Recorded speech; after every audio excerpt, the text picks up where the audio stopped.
Senator Bennet, thank you for your time. Welcome back to Next. It's great to be back. Thanks, Kyle. In your 13 years in the Senate, you have been the prime sponsor of one bill that has been passed. I know senators do all kinds of other things, but when you look back at 13 years in the Senate and you have one bill to your name, does that disappoint you? That your research is completely inaccurate. I have written and passed 101 pieces of legislation. 82 of those I've had a Republican co-sponsor. And that's just the stuff I wrote myself. That doesn't include things other people wrote. It doesn't include things that other people co-sponsored. So I'd suggest you go back and check the research. How many bills have you passed that you've been the prime sponsor on? I don't know what it's not a language that we use, and so I'm not sure what you mean by that, but I have written 101 bills and 82 of those were passed with Republican co-sponsors just this year. I mean, the infrastructure bill that we passed last year had $60 billion in it for broadband. That was a bill that I wrote on the western slope of Colorado, working with the Delta Montrose Electrical Association. I had Rob Portman, a Republican from Ohio, as my co-sponsor. I had Angus King, an independent from Maine. That became the basis for the most significant investment we're going to make in broadband in generations. That was my bill. It was written in Colorado.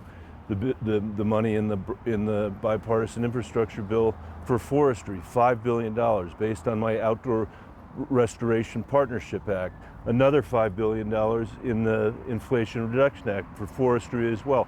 That is a record to protect our watersheds in Colorado. $20 billion, Kyle, for conservation that I wrote and passed through my subcommittee on the Ag Committee, which is the most significant investment that we've made in soil health since the Dust Bowl, which is going to give our farmers and ranchers a real chance to participate meaningfully in the climate transition that we're making. So those are just a few things off the top of my head from this year. The Breakthrough Therapies bill that I wrote with Richard Burr, a Republican from North Carolina, to expedite drug approvals at the FDA that was supposed to, 1 or 2 drugs a year were supposed to be approved, and 230 drugs have been approved as a result of that legislation. Half of that, cancer drugs that are, really, really important. Last year we passed the American Rescue Plan, and in that bill was my proposal to create an enhanced child tax credit, cut childhood poverty in this country almost in half, reduced hunger by 25%. And that is something that I want to talk about. That's the biggest reduction in poverty among children in our country's history, and I wrote that bill. I ran a completely unnoticed campaign for president, almost unnoticed campaign for president, on the idea that the richest country in the world, which we are, should not have the 3rd highest poverty rate of any industrialized country in the world. I think that's immoral, and I think we can't accept that as a permanent feature of our democracy or a permanent feature of our economy. So I think that whether you look at metrics in terms of legislation passed or the bipartisan work that I've been able to do over the years, I think I'm one of the more effective people there. I want to ask you a question. The bar might not be very high in terms of effectiveness in a time when the Senate has, for so many years has gotten so little done. But I think in the face of that, we've achieved a lot for Colorado. And the legislation that I've written, by the way, has almost all been written in Colorado by Coloradans. The bill to protect Camp Amachi, to make it part of the National Park Service, I wrote that bill. The bill that just became Camp Hale, the national monument, that is from a bill that I wrote as well. I want to ask you a question about your approach to the job. Your opponent says that with the Senate so evenly divided, that you're missing out on an opportunity and Colorado's missing out on an opportunity, because you could be the kind of senator like Joe Manchin who throws a fit and holds out when you don't get what you want, and you could leverage that to get a lot of stuff for Colorado. Your opponent says he'd go and he would be that kind of senator in a Republican majority and would get more for it. Well, I think that he's way outside of the mainstream of what Colorado wants from their senators. So what he would get for them, he said that he's opposed to the bipartisan gun bill that Mitch McConnell voted for. He said that he's opposed to all the federal laws that are attempting to codify Roe versus Wade. He said he would have voted for the Supreme Court justices that Donald Trump nominated. He said he's against Colorado's effort, which I'm very proud of, to codify Roe versus Wade. So I think what you're for matters a lot more than, you know, whether you're going to be the Joe Manchin of the Republican Party or not, which is what he said. Joe Manchin and I are very different people. We're very different senators. I've been angry at him for some things, like getting in the way of making permanent the child tax credit. I think that was self-defeating for our country, and I really don't appreciate, you know, what Joe did there. On the other hand, I think the role that he played in the Inflation Reduction Act, a bill that my opponent opposes, the very important role that Joe Manchin played, I think made it a better bill. And I think as a result of what he's done, we're going to be able to make sure that that Mitch McConnell can't reverse the very important climate bill, the climate provisions that we passed. So, you know, the Senate can be a very chaotic environment. It can be a very dysfunctional environment. I have tried to approach the job in the way that I think the people of Colorado want me to approach the job, with integrity, with seriousness of purpose, and working hard, both in Colorado and in Washington, to do it. I think that the critique that my opponent has made about Space Command in this regard is just absurd. You know, I mean, tell me why it's absurd. It's absurd because the whole reason we're in this mess is because Donald Trump took a national security what should have been a decision based on national security, and he totally politicized it. With 3 days left in his administration, Donald Trump overturned all the recommendations of every general that looked at this question, who had said, don't move this to Alabama, leave this in Colorado, because Colorado is uniquely positioned, both because of our intelligence assets here and because of the speed with which we can set up the command here, and the fact that we don't have to spend another $1 billion. So from a fiscal point of view, it makes no sense to move it. It should stay here. And that is the case that we are making in Washington, D.C. We have a very strong case to make. And the last thing we should do is politicize this. Because if it does become political, now that Trump's gone, and now that we've actually got a relatively normal administration here who hopefully is going to make the decision on national security grounds, I can't guarantee success, but I think it's very likely that we're going to succeed and that we'll be able to keep it here. And being in a situation where you want to do it the way Trump did it, which I think is ridiculous on its face, and then not expect that Alabama is going to do exactly the same thing that Colorado did, expect that it's just going to go back and forth and back and forth. When we actually have a mission to do, we have a responsibility. I'm on the Intelligence Committee. I see every single day what the stakes are here, and especially since Putin has invaded Ukraine. So, you know, it's easy to shoot your mouth off and say, you know, that's the way it would work. I think politicizing this decision in the wake of what Donald Trump did would be catastrophic for our national security, and probably catastrophic for Space Command's chances of staying here in Colorado. You talked earlier about the expanded child tax credit, which has been one of your signature issues, and you were able to achieve it for a while during the pandemic, but not permanently. Critics will say the fact that you can't convince folks in your own party to go along with your signature issue is an effectiveness issue on your part. Well, what I would say to them is that because I wrote this bill, I carried this bill, I got Sherrod Brown from Ohio to be my co-sponsor, I got Kamala Harris and Cory Booker to be the next two. That's a dream team of people, a dream team of people. And because of that, we were able to get the most number of co-sponsors in the Senate ever on that bill, the most number of co-sponsors in the House of Representatives ever in that bill.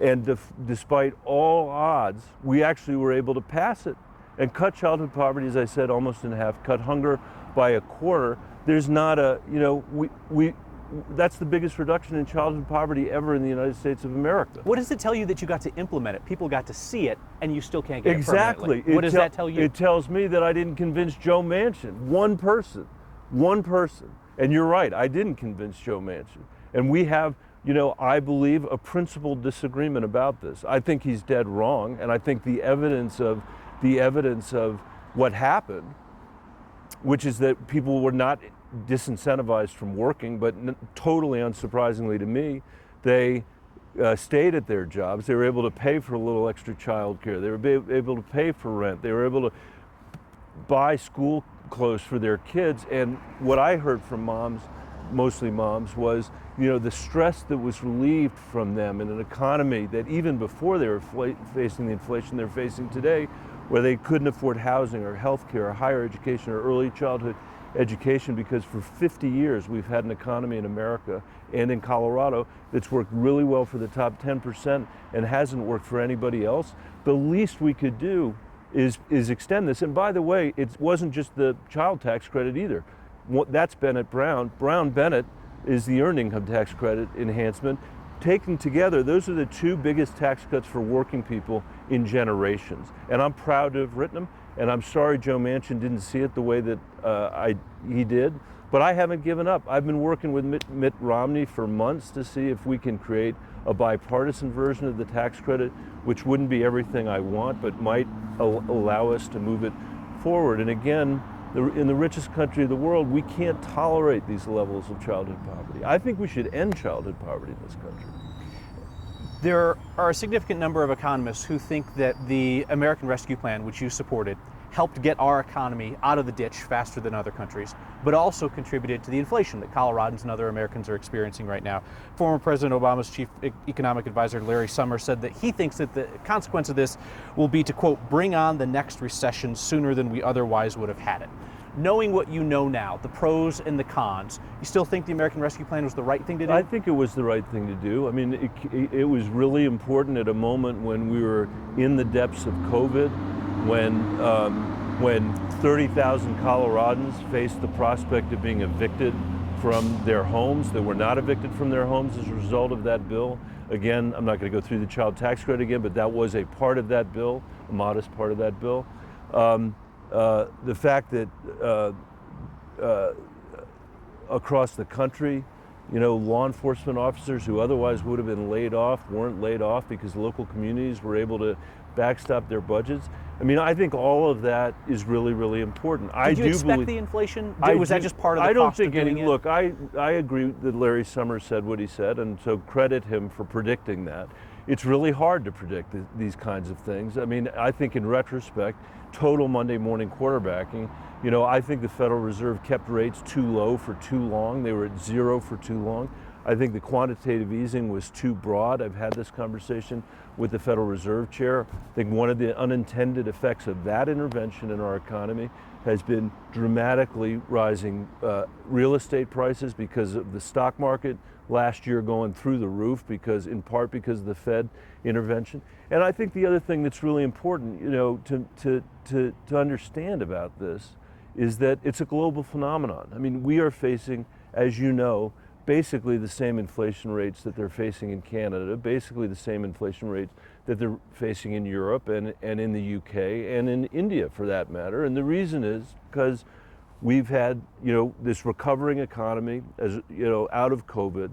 We've got broken supply chains, and I think we've learned something very important that I hope changes the way we approach the economy. We've learned that Reagan's idea that we're just going to privilege people that want to make stuff as cheaply as possible in China and Southeast Asia over lots of other things we could privilege, like our own supply chains, like our national security, or decent wages in the United States of America when we have a rising economy. We now have the chance to do that. We can bring those supply chains back. We can support the ones that we have, as we just did with the semiconductor legislation that we passed.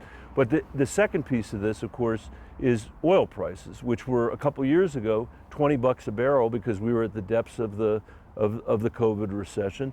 Now, today, as you and I are talking, they're at 93, but which is where they kind of came back to when the economy grew. Then Putin invaded Ukraine and they went to, $125 a barrel. It's brutal. I mean, today, people in Colorado are paying on average $3.71 for a gallon of gas. It's cold comfort to know that we're in a global inflationary cycle when you're having to do that, and I understand that. But in order to address it, in order to get past the moment that we're in, it is important to understand how we got here and what the nature of it is, I think. I'd love to have you back sometime to talk about our relationship with the Saudis and how that relates to this, but I want to touch on some other issues while we're sitting down here. Let's discuss abortion access. It's a big issue in the campaign. Supporters of abortion access, providers will tell you that Republicans' claims of widespread elective abortions late in pregnancy simply do not happen, that those abortions are because the mother gets devastating health news. But yet, in Colorado law, there is no restrictions on even elective abortions late in pregnancy. If it would be as simple as saying this thing that doctors say isn't happening, we're going to outlaw it, why not do that? Why not say no elective abortions late in pregnancy? I think I'm very proud to live in Colorado for many, many reasons. I almost can't list the number of reasons, but I am extremely proud that this state, I think we were the first state really in the wake of this, the first time in American history since Reconstruction that we have lost a fundamental constitutional freedom. Our state stepped up and said we're codifying a woman's right to choose. And I think for the reasons that you said, you know, the cases of late-term abortion are roughly 1.2% of all abortions, and they are the most devastating events that a pregnant woman could face, because this is a case, by definition, that a woman has decided to carry her child to term, that she's probably picked the name or thought about names of who the kid would be, or you know, what their name would be, and the last thing in their mind would be the catastrophe of having to have an abortion. But because of something that's happened, usually, probably inevitably, a health crisis that she's facing, that she has to do it. And I just think, you know, having Joe O'Dea or Lindsey Graham, you know, in that, or a lawyer in that hospital room with her when she and her doctors have to make that decision, I'm not for that. And I don't think Colorado is for that. I think we trust women in this state to make this judgment, and I don't think we need, you know, we don't need Joe O'Dea in that room. So why not then say, if there's an issue with the life or health of the mother, then if there's an issue with the life or health of the mother, then there would not be restrictions. But do something to restrict elective abortions, which folks say are not really happening. So my opponent says he wants to stop abortion, late-term abortions, because he wants to stop their elective procedures. I think that's an insult to the women that have to make the decision to not carry their child to term. And I trust a woman making that decision with her doctor. I see no reason to have politicians interfere with that decision. I think it's offensive that they would want to. The President came to Colorado this week, designated Camp Hale as a national monument, something that you've been pushing for as well. He did that unilaterally within his powers. President Trump was very aggressive about using executive powers unilaterally, basically made the courts tell him no. And there are Democrats that say that President Biden should do the same thing. He should push the envelope more with executive powers if Congress isn't going to move. Generally speaking, what do you think about that approach? Generally speaking, I'd rather have a functional government. Generally speaking, I'd rather have... In lieu of that.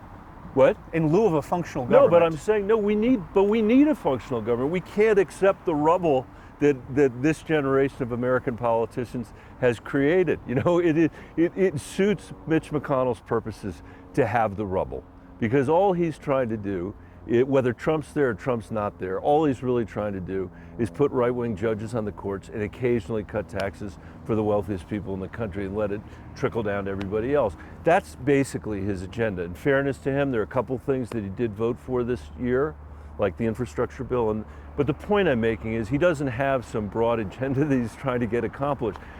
The rest of us do have an agenda that we're trying to get accomplished, and we have to have a functional government. And every president that's come in, whether it's President Obama or Donald Trump or Joe Biden, has noted that it's been harder to get stuff through Congress. We have in the last year, we've passed bipartisan infrastructure bill, the bipartisan postal reform bill, which is really important to rural Colorado, bipartisan gun bill, which my opponent opposes, bipartisan veterans bill that's the most extensive expansion of veterans benefits in a generation for our veterans who are exposed to toxic burn pits and couldn't get the care that they needed. The CHIPS Act, the competition bill, the semiconductor bill I mentioned earlier, that's bringing that industry back, because those of us on the Intelligence Committee told our colleagues this is not a good thing to have 95% of the semiconductors in our fighter jets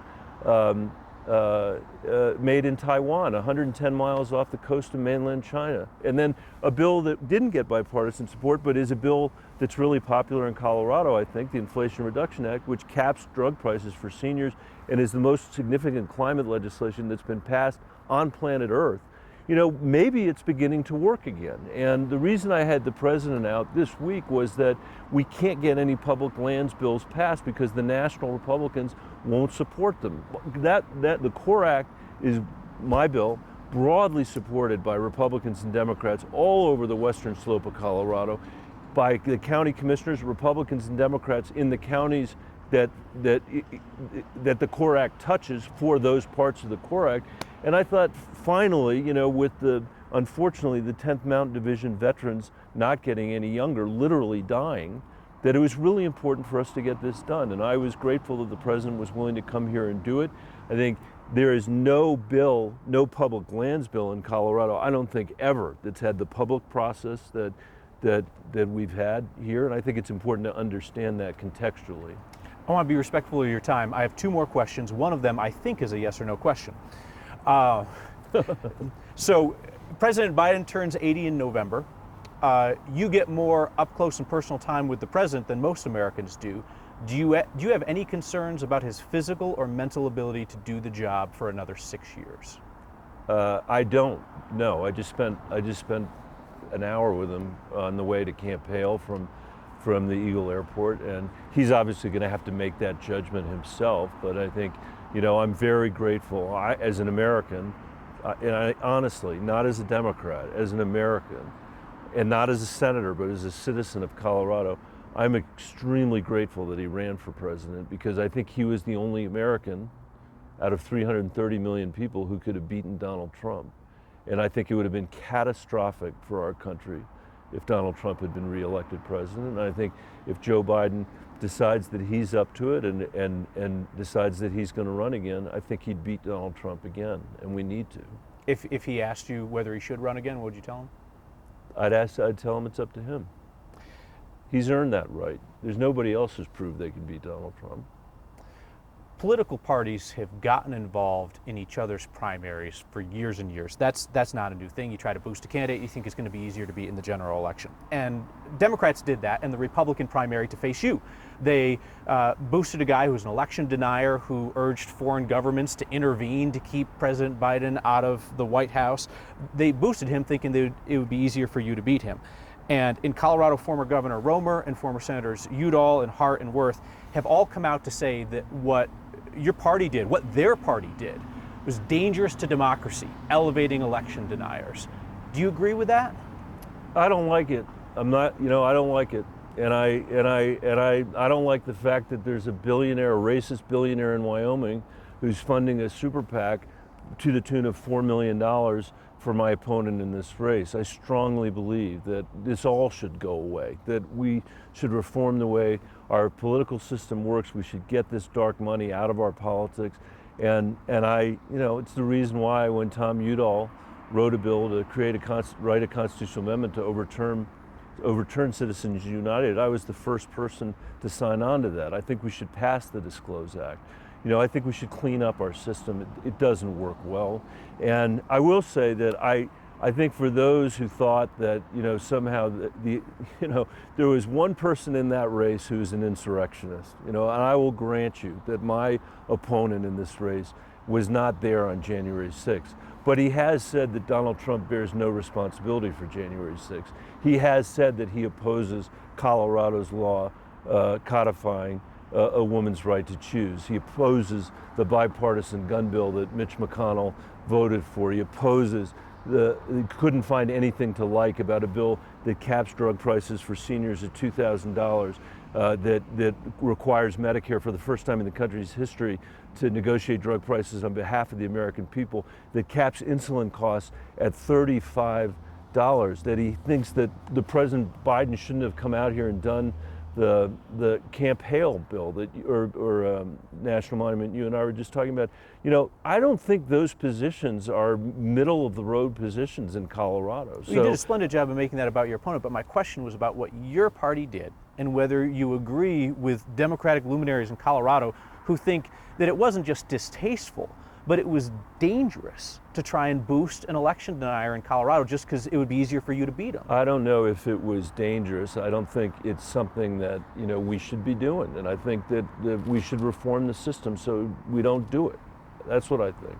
How do we reform the system to keep Chuck Schumer from doing that in your next race? What? How do you reform the system to keep Chuck Schumer from doing what he did in Colorado? Look, it's going to be hard for anybody to do this in a way where there's unilateral disarmament on either side. As you pointed out yourself, in the question, there was nothing new here. This is stuff that has been done by campaigns on both sides overall, and until we can figure out how we can come to a conclusion that just takes this dark money out of our political system, which I strongly believe we should do, we're going to continue to see it, and it's something we should be worried about. I think that, look, the reason I'm running for the Senate is that I am deeply worried about the fragility of our democracy, and I'm worried about that from the point of view of what Donald Trump brought to Washington, D.C., but he was a symptom of our problems. He's not the cause of our problems. The cause of our problems, the central cause of our problems, is that we've had an economy that for 50 years hasn't given people a sense that they can make it if they try, that their family can have opportunity if they work hard, that they can afford housing. This is the first time that I've lived in Colorado where people have said to me, we're moving because of the cost of housing in our state. And I believe we can create an economy in America again that when it grows for everybody. And I think if we could deliver that for the American people, if we could deal with the money in our politics that you're talking about, and if we could be assured that everyone in America had the chance to vote the way people in Colorado have the chance to vote, I think we'd be off to the races here. That's our time. You and Joe O'Dea are going to debate on our air in a couple of weeks. Appreciate you being willing to do that, your opponent as well, and thank you for your time here today. Thanks a lot for having me. I appreciate it, Kyle.